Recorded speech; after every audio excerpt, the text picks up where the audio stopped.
Alrighty, the recording has started. If you can see my screen and I guess hear me, if you can just give me like a little thumbs up emoji just to make sure we're seeing everything. Sweet.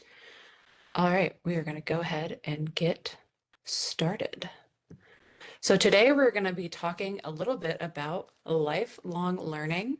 I am Liz Mitchell. I am your instructor today. A couple of housekeeping things while we get started. The session is going to be recorded, so if you don't want to be seen in the recording, feel free to turn off your camera and mic. And honestly, if you want to stay muted throughout the session, that just helps make sure that we're not picking up any background noise or anything like that. But come off mute if you have any questions or anything. Questions are encouraged throughout this session, so you can ask a question by either just raising your hand and coming off of mute or typing it in the chat. I will be monitoring both as we go throughout this whole session today. So just a couple of learning objectives if you just want to take a second and review those before we jump on in.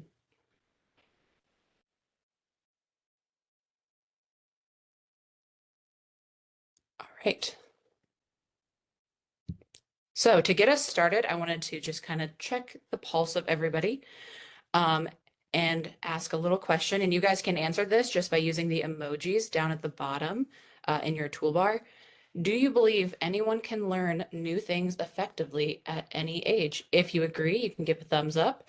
If you disagree, give a thumbs down. All right, we are all in agreement that anyone can learn at any age. And I am right there along with you because learning is an essential part to being a person. And lifelong learning is a pretty old concept, actually. It's been around since the days of Plato. He was like one of the first philosophers to talk about it. But as the world changes, which we're in a very rapidly changing environment, the need for continuous learning increases. And continuous learning and lifelong learning is about personal growth, fulfillment, and thriving in a complex world. It enhances our well-being and allows us to engage more meaningfully in our communities. So the other part of this, so lifelong learning doesn't just relate to ourselves, and what more people are probably more familiar with it when it comes to upskilling is in our professional careers. And that's with the skills gap. And that is the space between the skills employers need and the skills individuals possess. And this skills gap really highlights the need for lifelong learning initiatives. So before we continue, I just want to do a quick self-reflection activity. And you can review the question, why is lifelong learning important to you personally and professionally? And you can either type the answer in the chat, or if you feel comfortable, come off mute and you can say it. I'll give you just about a minute or so for this.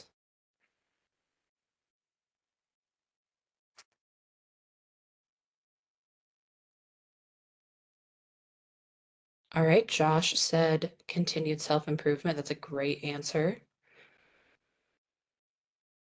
We all always need to work on our skills and upskilling and, even finding something as simple as a new hobby to entertain ourselves with.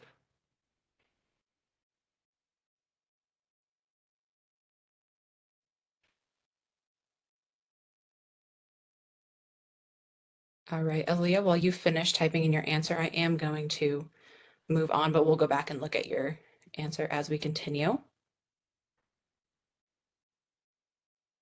Ooh, Aaliyah said, lifelong learning is important to me because it helps you become more knowledgeable and skillful. Definitely. Those are both really great answers.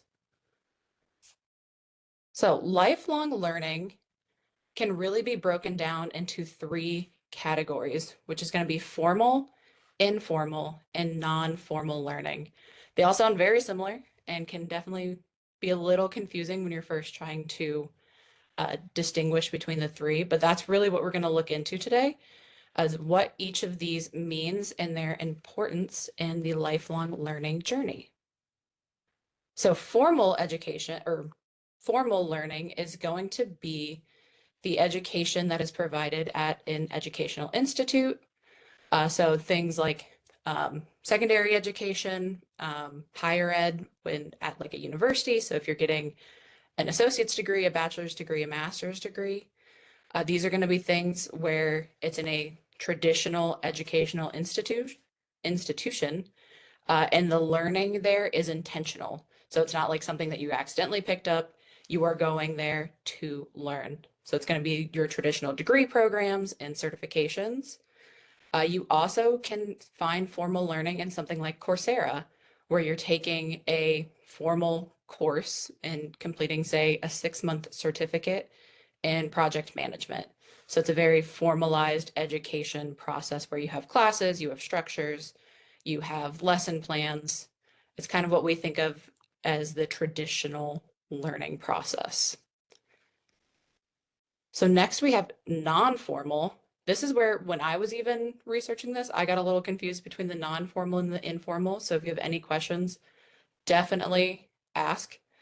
But non-formal learning is going to be situations where the learning is intentional, but it takes place outside of a formal educational institution.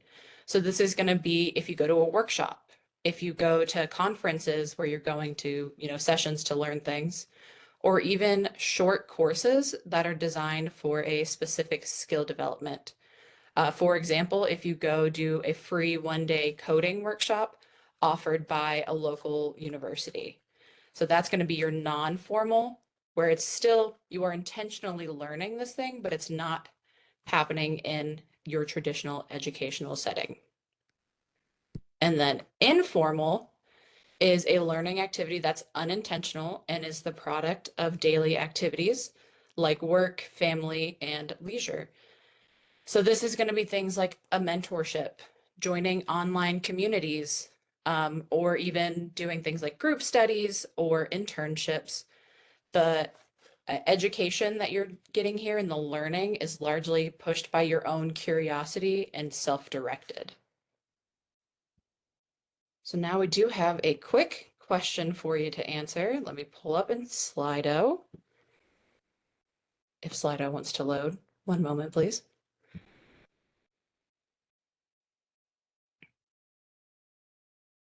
And the question is, which of the following is an example of informal learning?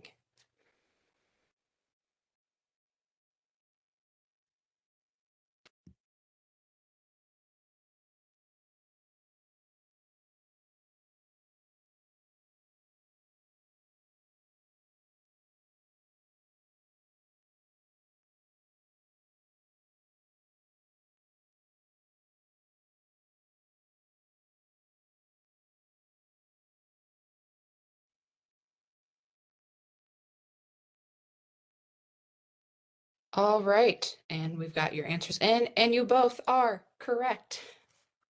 So the correct answer is B, learning through on-the-job experience. That's because informal learning, like we just talked about, is often self-directed and occurs outside of the traditional educational setting. So next we have just a quick self-reflection activity for you. If you want to just take a minute to review the question, and same thing as before, you can either type your answer into the chat or come off of mute. So which type of learning, formal, informal, and non-formal, do you engage with most frequently?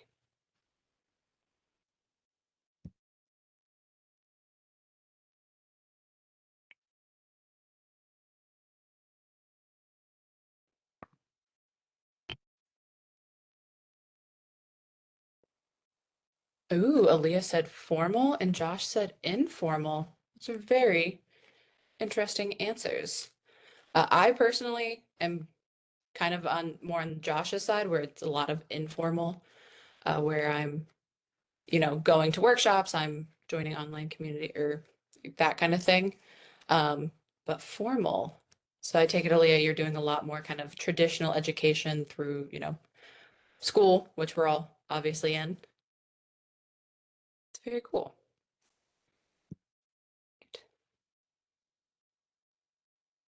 So you're probably wondering how this all relates to the COI. And that's a great question if you are curious about that.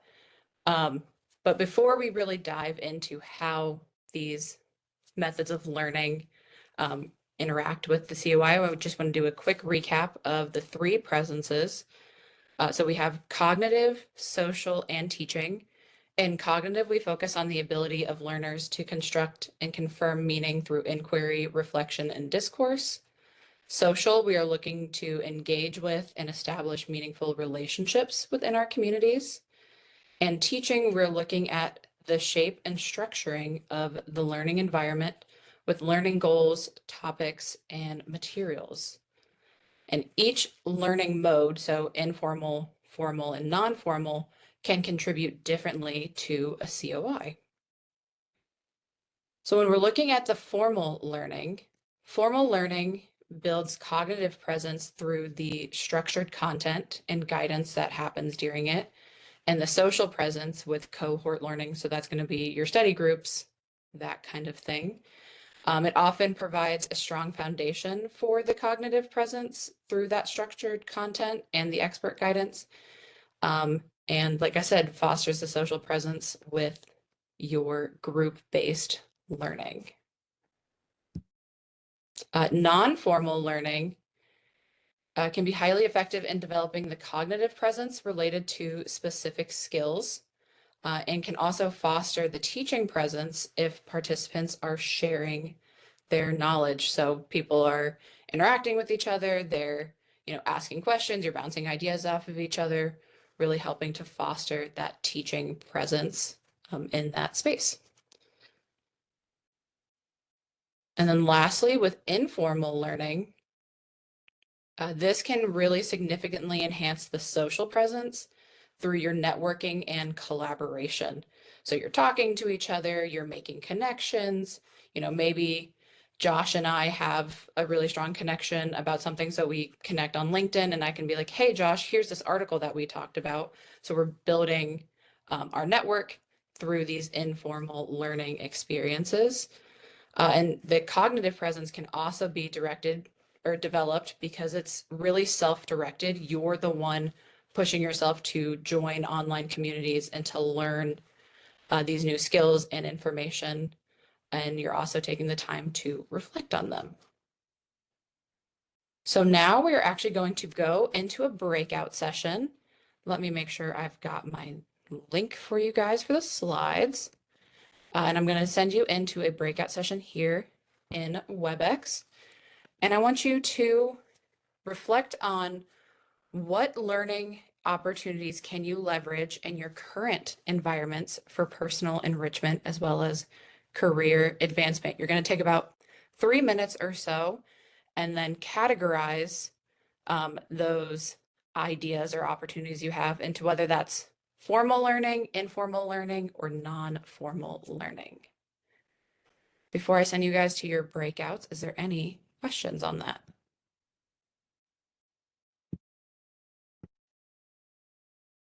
All right, I'm going to assume no. And let me get you guys in there, and I'll see you in about 3 minutes. Oh, also, when you come back, we'll have one of you come off of mute and share what your answers are. So just select a representative for you.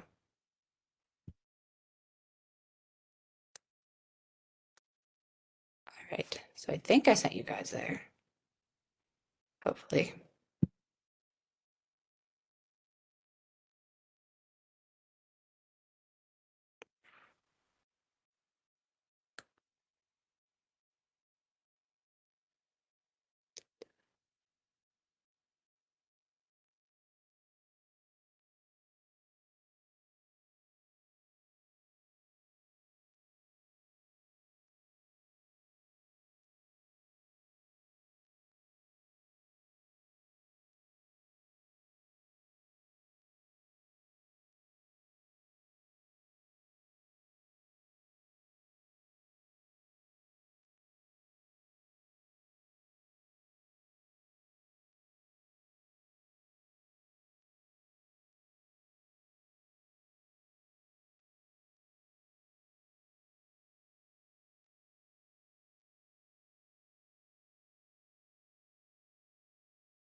Welcome back. All right, so do you guys see the Google Slides on the screen? Yes. Perfect. All right, so whichever one of you wants to go ahead and share about what your answers were.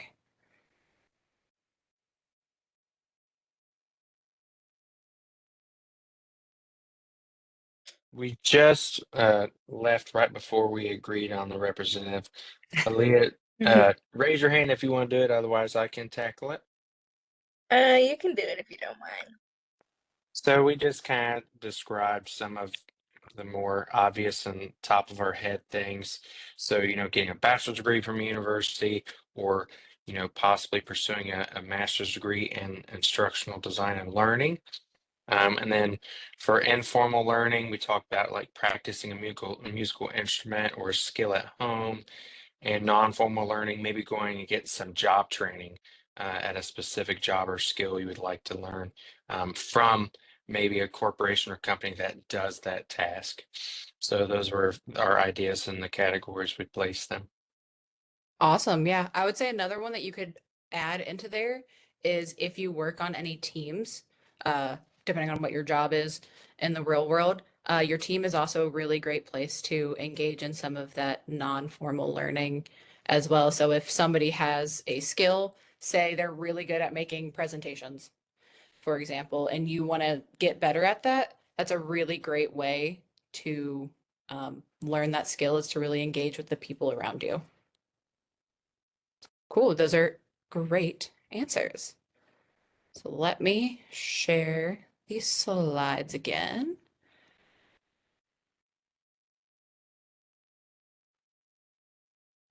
There it goes. Ooh, going back to the beginning. Okay. So why does all of this matter? Why were we, looking at these different modes of education and lifelong learning?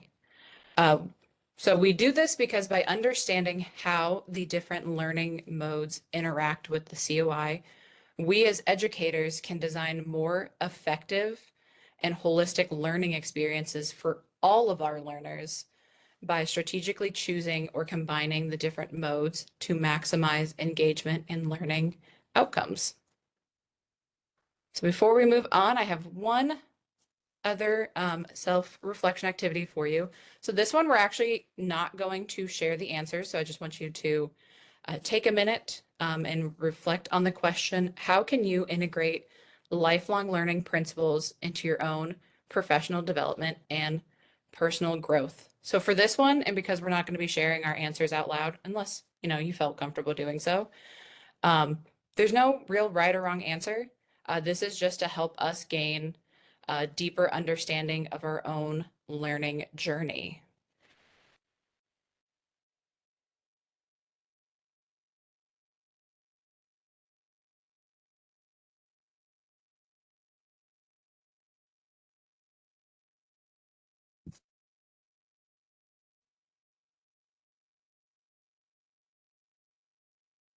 All right, so we have another Slido activity as we continue on.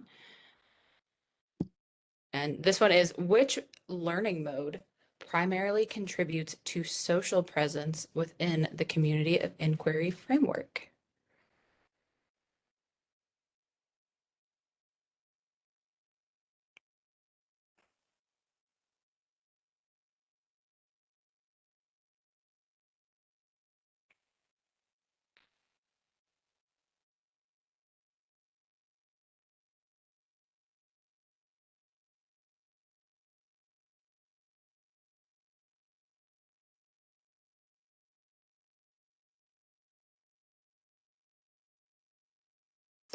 All right, we do have a split decision here, and the correct answer is B, informal learning.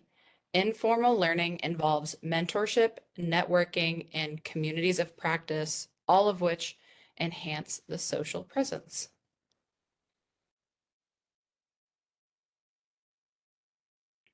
So learning modes and learning opportunities can be found in all sorts of different settings from formal to non-formal.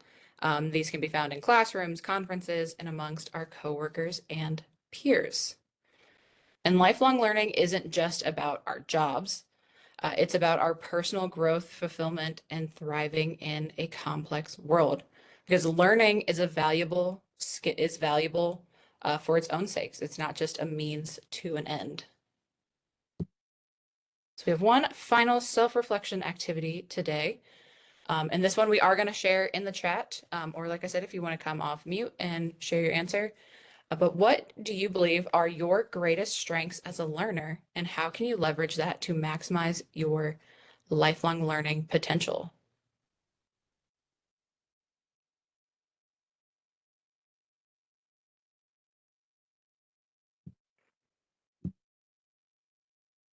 Like Josh said, context, application to real life. Got it.